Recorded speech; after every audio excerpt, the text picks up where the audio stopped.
BJP के हिस्सा है अभी वो पता नहीं, मुझको नहीं मालूम कि बीजेपी के हिस्सा है। अगर 2014 में उन्होंने ज्वाइन किया था। हाँ ज्वाइन किया होगा तो अगर बीजेपी के हिस्सा होंगे तो बीजेपी निश्चित रूप से कार्रवाई करेगी, उसमें कहाँ दूर है। किस तरह से उस दिन मतदान का प्रतिशत अभी के मुकाबले बढ़े, कम नहीं हो, बाकी और कोई कठिनाई नहीं है। खटाक से लोग वीडियो उस तरह का देखते हैं, तो जो लोग भी खटाक से उस तरह का वीडियो देखते हैं तो खटाक से देखते हैं और खटाक से उनके दिमाग से फिर डिसअपियर भी हो जाता है। जो गलती हमने की नहीं उसकी सजा कई बार मिलने लगती है। किसी का कोई बेटा है बेटी है तो राजनीति में अगर वो आना चाहता है तो आना चाहिए, उसके लिए रोक नहीं है, होना भी नहीं चाहिए। लेकिन राजनीति में आने का जो रास्ता है उस रास्ते से आना चाहिए तो ज़्यादा सोसाइटी के लिए ठीक होगा। उस पर कई बार स्ट्रेटजी बनानी पड़ती है ना, कब बोलना है, क्या बोलना है या नहीं बोलना है। कई बार राजनीति का भी डिमांड होता है तत्काल कि नहीं बोलना ही ज़्यादा अच्छा है, तो इसलिए उस तरह की स्ट्रेटजी भी बनानी पड़ती है। कई बार ऐसा है कि बयान देकर लोग चर्चा में रहते हैं और कई बार हमने देखा है कि हम चुप रहे हैं तो ज़्यादा चर्चा में रहे हैं, तो चुप रहकर भी कई बार चर्चा होती है। नीतीश जी से व्यक्तिगत कभी मेरा अलगाव दुराव नहीं रहा है, राजनीतिक कारण से हम दोनों कभी अलग हुए कभी साथ हुए, तो व्यक्तिगत कटुता जैसी कोई बात कभी थी ही नहीं। साथ है, उसको चुनौती किस बात की, कोई चुनौती नहीं। यूथ उनके पीछे, ग्लैमर उनके पीछे। हाँ तो ग्लैमर से राजनीति नहीं चलती है ना। कुछ लोग कह रहे हैं कि बीजेपी ने ये प्लान किया है कि वो चुनाव लड़े और फिर आपको चुनौती दे। हम ऐसा बीजेपी क्यों करेगी?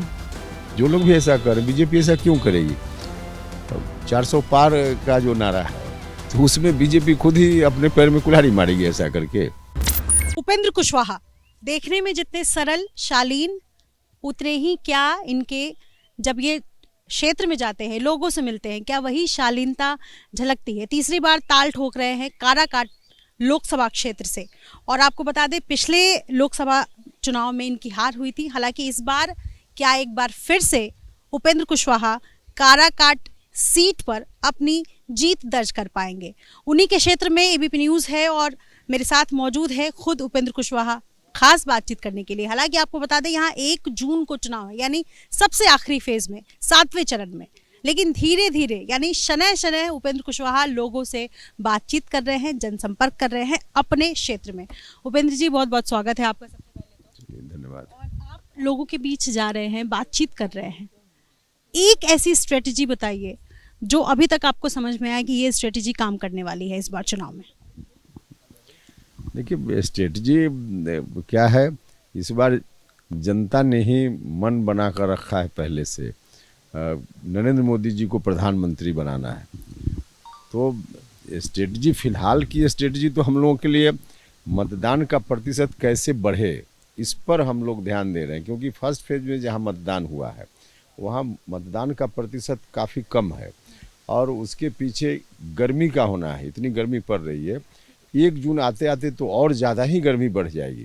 तो एक स्ट्रेटजी हम लोग को अब खास करके बनानी पड़ रही है कि किस तरह से उस दिन मतदान का प्रतिशत अभी के मुकाबले बढ़े, कम नहीं हो, बाकी और कोई कठिनाई नहीं है। नरेंद्र मोदी जी सबके चहेता हो गए हैं आज की तारीख में, सभी जात धर्म के लोगों के, तो सब लोग वोट देने का मन बना कर बैठे हैं।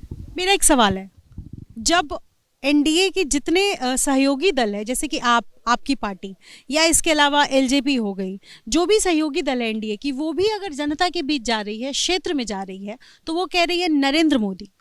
उपेंद्र कुशवाहा की खुद का भी तो जनाधार है, खुद की जनता, आपके लोग, आपके बीच आपको नरेंद्र मोदी का नाम क्यों लेना पड़ रहा है?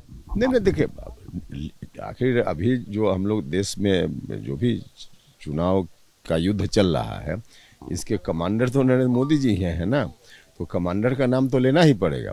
लेकिन सबका योगदान होता है, अलायंस भी है, तो उसमें सारे लोग, बीजेपी की अपनी ताकत है, नीतीश कुमार जी की अपनी ताकत है, चिराग पासवान जी की अपनी ताकत है, जीतन राम मांझी जी की अपनी ताकत है और हमारी पार्टी की भी अपनी ताकत है। तो सबको मिला करके कोई चीज़ बनती है, यह तो अपनी जगह है। लेकिन आम लोग आज क्रॉस कास्ट लाइन सब लोग नरेंद्र मोदी जी को प्रधानमंत्री बनाना चाहते हैं। कोई एक कंस्टिट्यूएंसी की बात हम नहीं कर रहे हैं, पूरे देश भर की स्थिति है, यहाँ की भी स्थिति है। इसलिए नाम लेना पड़ रहा है जैसा नहीं है, नाम हम लोग खुशी से ले रहे हैं और सब लोग ले रहे हैं। एक बहुत कैजुअल सवाल है मेरा, चूंकि मैं आपको जहाँ तक समझ पाई हूँ, नोटिस करती हूँ आपके चुनाव प्रचार के तरीके को, जब आप लोगों के बीच जाते हैं आप काफ़ी सॉफ्ट स्पोकन हैं। और आज की राजनीति में सॉफ्ट स्पोकन नेता बहुत ज़्यादा लोग देखते नहीं हैं। लोग तीखे, बिल्कुल तेज़ हमला करने वाले भाषण, तीखे भाषण वाले नेताओं को सुनते हैं, खटाक से उनका वीडियो भी देखते हैं। ऐसे दौर में, जब राजनीति इस दौर में है और लोगों के बीच जब इस तरीके के नेता पसंद किए जाते हैं, उपेंद्र कुशवाहा अपनी शालीन छवि के बीच जनता के दिलों तक कैसे राज कर पाए? कोई पहली बार हम चुनाव लड़ नहीं रहे और राजनीति में आए, ऐसा नहीं है। हम लंबे समय से राजनीति में हैं और यही शालीनता हमारी सब दिन रही है। जो भी शालीन कह ली, जो कह ली तो आपका विषय है, लेकिन चारों सदन के सदस्य हम रह चुके हैं ना, भारत सरकार में मंत्री रह चुके हैं ना, तो अब इसकी परख क्या करनी है कि लोग हमसे क्या चाहते हैं। लोग चाहते थे तभी हम चारों सदन के सदस्य हो गए, भारत सरकार में मंत्री हो गए। और वह जो आप बता रहे हैं ना कि खटाक से लोग वीडियो उस तरह का देखते हैं, तो जो लोग भी खटाक से उस तरह का वीडियो देखते हैं तो खटाक से देखते हैं और खटाक से उनके दिमाग से फिर डिसअपियर भी हो जाता है। और हम लोग जो बातचीत करते हैं लोगों के बीच, जो एक असर एक दूसरे पर पड़ता है, अस्थाई होता है, परमानेंट होता है। हम लोगों की याद खटाक से आने और जाने वाली नहीं होती है। कुछ दिनों पहले आपका एक वीडियो वायरल हुआ था जिसमें लोग आपसे कह रहे थे कि आपके लिए मन में सम्मान तो है लेकिन आपको वोट नहीं देंगे। आप बड़ी शालीनता से उनकी बातें सुन रहे थे। किसको वोट देने की बात कर रहे थे? देखिए, जहाँ जिस तरह से उस वीडियो को परोसा गया, अब टेक्नोलॉजी का बहुत सारा फ़ायदा है तो नुकसान भी है, और उसी नुकसान के तहत हमारा नुकसान करने के मकसद से किसी ने उस वीडियो को डाल दिया था। वीडियो हमारे लोकसभा क्षेत्र का था ही नहीं। काराकाट लोकसभा क्षेत्र से बाहर किसी और क्षेत्र में हम प्रचार के लिए गए थे और वहाँ के बारे में था। और जो सज्जन बोल रहे थे, अब आरजेडी खांटी जो आरजेडी होते हैं लोग, उसमें से थे तो उनकी भाषा वही है तो लोग बोल रहे थे, लेकिन हमारी भाषा में हम उनको समझा रहे थे, यही था। बिहार की जो राजनीति है, हालांकि ये लोकसभा चुनाव है, लेकिन बिहार की राजनीति इन दिनों मछली, सत्तू, बेल, इसी सब के इर्द गिर्द घूम रही है। आप खुद काराकाट में हैं, पेड़ के नीचे, पेड़ के छांव में हम आप बातचीत कर रहे हैं। ये सब क्या है, क्या चल रहा है, क्या कहेंगे? नहीं, ये सब तो बिल्कुल ठीक नहीं है। ठीक नहीं है शब्द ही हम इस्तेमाल करें, इससे ज़्यादा तीखा शब्द इस्तेमाल करना अभी चुनाव में ठीक नहीं है। लेकिन चुनाव में चर्चा होनी चाहिए। सड़क, पुल पुलिया, डेवलपमेंट, नौजवानों के लिए रोज़गार, इंडस्ट्रीज इत्यादि जो कॉमन पीपल के इशूज हैं, इसकी चर्चा होनी चाहिए, न कि जो आप कह रहे हैं मछली, पानी इत्यादि की चर्चा। बिल्कुल उस तरह की चर्चा नहीं होनी चाहिए। जो करते हैं उनको नहीं करना। हाँ, बिल्कुल नहीं करना चाहिए, उसका कोई मतलब नहीं है। मतलब है लोगों के रोजमर्रे के जीवन से जो जुड़ा हुआ सवाल है, उन सवालों पर चर्चा होनी चाहिए, लेकिन लोग करते हैं। आपका जो राजनीतिक सफ़र रहा है, उतार चढ़ाव तो रहा ही है, काफ़ी संघर्ष भरा रहा है। चूँकि हम इत्मीनान से इंटरव्यू कर रहे हैं, मैं चाहूँगी कि अगर आप पीछे पलट के इतिहास के पन्नों को देखते हैं उपेंद्र कुशवाहा जी, तो कैसे देखते हैं अपने राजनीतिक सफ़र के बारे में? ये तो निहायत निजी सवाल जैसा है या लेकिन पीछे मुड़कर कभी कभी देखते हैं तो मुझको खुद आश्चर्य लगता है कि कैसे इतनी दूरी हमने तय कर ली।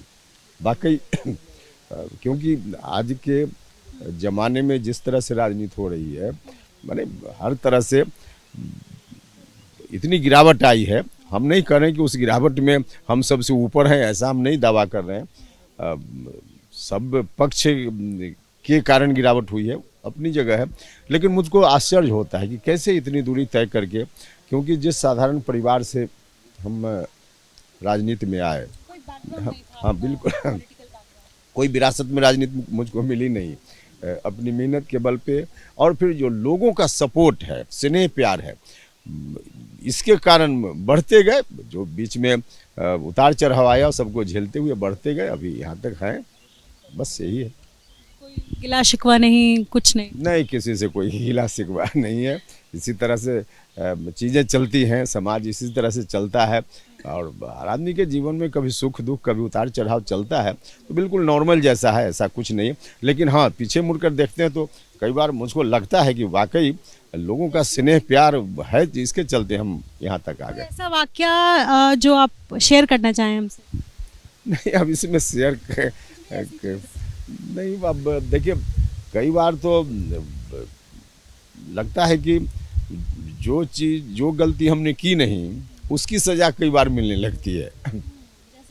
अब जैसे कि कहना अभी ठीक नहीं है, चुनाव के बाद पूछेगा तो इस तरह के सवाल का जवाब दे देंगे। अब इस तरह के सवाल का सीधा जवाब देने में चुनाव की दृष्टि से शायद मेरा नुकसान हो सकता है। देखिए, हम नहीं बताना ठीक नहीं है। ऐसी को नहीं, मैं समझ रही हूँ कि मैं ज़बरदस्ती आपसे कोई सवाल का जवाब नहीं ले सकती हूँ, लेकिन कोई ऐसी चीज़ जो आपको लगता है कि शेयर करना चाहिए। कई बार इंसान की गलती नहीं होती और उस चीज़ की उसको सज़ा मिलती है और वो फिर कहीं से कहीं चली जाती है वो बात। हाँ, हमने कहा, वही बात हम भी बोल रहे हैं कि इस तरह की कई चीज़ें जिसकी सज़ा मुझको नहीं मिलनी चाहिए थी, लेकिन सज़ा मिली, तो अब मिली तो अब उसका विश्लेषण अभी करना मुनासिब नहीं है, उसको रहने दी फिर कभी। इन दिनों बिहार में जो टिकट्स मिले हैं, टिकट बंटवारा हुआ है, उसमें नई जनरेशन बहुत सारी है, चाहे एनडीए में टिकट का बंटवारा हुआ हो तो या इंडिया अलायंस की तरफ से हुआ हो तो। जैसे कि अशोक चौधरी जी की बेटी लड़ रही हैं चुनाव, महेश्वर हजारी के बेटे लड़ रहे हैं चुनाव, मीरा कुमार की बेटी लड़ रही हैं चुनाव, सीपी ठाकुर के बेटे लड़ रहे हैं। मैं इन सब के नाम, कैंडिडेट्स के नाम नहीं ले रही हूँ, पहले जनरेशन के नाम मैंने लिए हैं, दूसरे जनरेशन तो चुनाव लड़ रहा है। ये जो दोनों तरफ कहा जाता है कि परिवारवाद है और फिर टिकट जो है वो दे दिया जाता है, राजा का बेटा ही राजा बने। देखिए, डेमोक्रेसी है, डेमोक्रेसी में कोई राजनीति में ना आवे ऐसा तो कहा नहीं जा सकता है। किसी का कोई बेटा है बेटी है तो राजनीति में अगर वो आना चाहता है तो आना चाहिए, उसके लिए रोक नहीं है, होना भी नहीं चाहिए। लेकिन राजनीति में आने का जो रास्ता है उस रास्ते से आना चाहिए तो ज़्यादा सोसाइटी के लिए ठीक होगा। लेकिन अब अचानक से लगता है जैसे आसमान से टपक गया, यह मुनासिब नहीं है। जिस रास्ते से सब लोग आते हैं, उपेंद्र कुशवाहा जिस रास्ते से आया है, हाँ, हर तरह से, तो उस तरह से कोई वर्कर बने, बड़ा बाप का बेटा हो, लेकिन वर्कर बने, काम करे लोगों के बीच में, फिर मौका मिले चुनाव लड़े, तो उस तरह से कोई आवे, उस पर रोक नहीं है, पाबंदी नहीं होनी चाहिए। लेकिन अचानक से कहीं से टपक कर कोई आ गया, यह ठीक नहीं। हाँ, किसी भी तरफ से हो, कोई व्यक्ति हो, कोई दल हो, ठीक नहीं है। पिछले दिनों, चूंकि मैंने इंटरव्यू शुरू होने से पहले भी ये जिक्र किया कि पिछले दिनों आपने मीडिया से बातचीत बिल्कुल ही बंद कर दी थी, और चूंकि वो ऐसा सिचुएशन था जब आप खुद असमंजस में फंसे हुए थे, बहुत सारी बातें चल रही थी दिमाग में, और आपने बातचीत बिल्कुल बंद कर दी। फिर जाकर आपकी मुलाकात हुई बीजेपी शीर्ष नेतृत्व से और उसके बाद चीज़ें बिल्कुल बन पाई। तो उस वक्त तक क्या लग रहा था कि पता नहीं जितनी सीटें हम चाह रहे हैं उतनी मिलेगी नहीं मिलेगी, हुआ क्या था? अब देखिए, ये बीत गई, अब तो बता। जो भी हुआ था हो गया। अब उस पर कई बार स्ट्रेटजी बनानी पड़ती है ना, कब बोलना है, क्या बोलना है या नहीं बोलना है। कई बार राजनीति का भी डिमांड होता है तत्काल कि नहीं बोलना ही ज़्यादा अच्छा है, तो इसलिए अब उस तरह की स्ट्रेटजी भी बनानी पड़ती है। तो जिस समय की बात आप कर रहे हैं उस समय हमारे मन में यही था कि अभी नहीं बोलना ही अच्छा है। तो अब नहीं बोलने से भी कई बार पॉलिटिक्स में चर्चा में मीडिया के माध्यम से आप रहिए, यह भी एक विषय है। तो कई बार होता है कि हम बोलें तब चर्चा में रहें, तो चर्चा में रहना चाहते हैं, तरह तरह का बयान देकर चर्चा में रहते हैं। हाँ, कई बार ऐसा है कि बयान देकर लोग चर्चा में रहते हैं, और कई बार हमने देखा है कि हम चुप रहे हैं तो ज़्यादा चर्चा में रहे हैं। तो चुप रहकर भी कई बार चर्चा होती है। ये आपकी दूसरी स्ट्रेटजी काम कर गई। काम कर गई कि नहीं हम उस पर नहीं करें, लेकिन कई बार ऐसा होता है। और देखिए, उस तरह की स्थिति में अगर बोलिएगा तो फिर जिनके साथ रहना है और कटुता बढ़ सकती है, और चुप रहने से कटुता बढ़ने जैसी बात नहीं होती है, समस्या का सॉल्यूशन भी हो जाता है और कटुता भी नहीं बढ़ती है। तो इस ख्याल से उस तरह की स्थिति। बीच में आपके और नीतीश जी के संबंध ठीक नहीं थे, हालांकि फिर अभी आप सभी एक ही गठबंधन का हिस्सा है। नीतीश जी से वापस बातचीत हुई? हाँ, कई बार मुलाकात हमारी हुई। सब कुछ ठीक कैसे हुआ, मुझे ये जानने में दिलचस्पी। देखिए, सब कुछ ठीक का मतलब है नीतीश जी से व्यक्तिगत कभी मेरा अलगाव दुराव नहीं रहा है। राजनीतिक कारण से हम दोनों कभी अलग हुए, कभी साथ हुए, तो व्यक्तिगत कटुता जैसी कोई बात कभी थी ही नहीं, तो इसलिए फिर साथ हुए तो हो गए, इसमें कहाँ कोई कठिनाई। साथ आए, मिले आप, ये सब हो जाने के, सब चैप्टर बीतने के बाद, तो पहले बातचीत किसने शुरू की, उन्होंने या आप? क्या बात हुई? देखो, बड़े भाई हैं नीतीश जी, तो बातचीत तो हमने समय मांगा, उनके पास हम गए, तो वहाँ से बातचीत की शुरुआत हुई, और क्या। गले मिले, वो तो उसका फोटो भी आया था, वायरल हुआ था। हाँ, बिल्कुल अच्छा संबंध है, उसमें कोई दिक्कत नहीं। अब काराकाट की बात कर लेते हैं चलते चलते, चूंकि आपको देरी भी हो रही है। काराकाट में अब तक जो मुकाबला था वो आपका वर्सेस राजाराम कुशवाहा, जो कि चुनाव लड़ रहे हैं महागठबंधन से, लेकिन अब ये मुकाबला त्रिकोणीय हो गया है, और त्रिकोणीय की वजह है पवन सिंह आसनसोल से चुनाव लड़ने का उनका ऐलान होता है, फिर अचानक ऐसा आप पड़ता है, ऐसी सिचुएशन आ जाती है कि वो अब काराकाट से चुनाव लड़ रहे हैं। इस पर मेरी क्या टिप्पणी हो। देखिए, हर कंस्टिट्यूंसी में 1 दर्जन 1.5 दर्जन लोग उम्मीदवार तो होते ही हैं, तो यहाँ भी उम्मीदवार की संख्या जब नॉमिनेशन होगा तो पता चल पाएगा, लेकिन हो जाएगा। 1 दर्जन 1.5 दर्जन लोग उम्मीदवार होंगे तो होंगे। इससे ज़्यादा कुछ नहीं, आपको बहुत बड़ी चुनौती नहीं नजर आती? नहीं, देखिए, जनता जिसके साथ है उसको चुनौती किस बात की, कोई चुनौती नहीं है। पूरा यूथ उनके पीछे है, ग्लैमर उनके पीछे है। हाँ, तो ग्लैमर से राजनीति नहीं चलती है ना। आपने थोड़ी देर पहले कहा है ना कि कुछ चीज़ ऐसी होती है जो खट से दिमाग में आता है, तो हमने कहा कि वो खट से आता है और खट से निकल भी जाता है, तो इसलिए इन चीज़ों का पॉलिटिक्स से बहुत संबंध नहीं है। अब लोगों को इस बात की चिंता करनी है कि सिंचाई का प्रबंध हमारे यहाँ कैसे हो, लोगों को इस बात की चिंता करनी है कि मेरा बेटा बेरोजगार है, उसको रोजगार कैसे मिले, लोगों को इसकी चिंता करनी है कि गरीब आदमी बीमारी होती है तो इलाज के अभाव में न मरे, तो इन चीज़ों पर राजनीति चलती है ना, बाकी उस तरह की चीज़ों पर थोड़े राजनीति चलती है। लेकिन आप क्या चाहेंगे कि बीजेपी उन पर कोई कार्रवाई करे, क्योंकि अभी भी वो बीजेपी का हिस्सा है, निर्दलीय चुनाव लड़ रहे हैं? बीजेपी के हिस्सा है अभी वो पता नहीं, मुझको नहीं मालूम कि बीजेपी के हिस्सा है।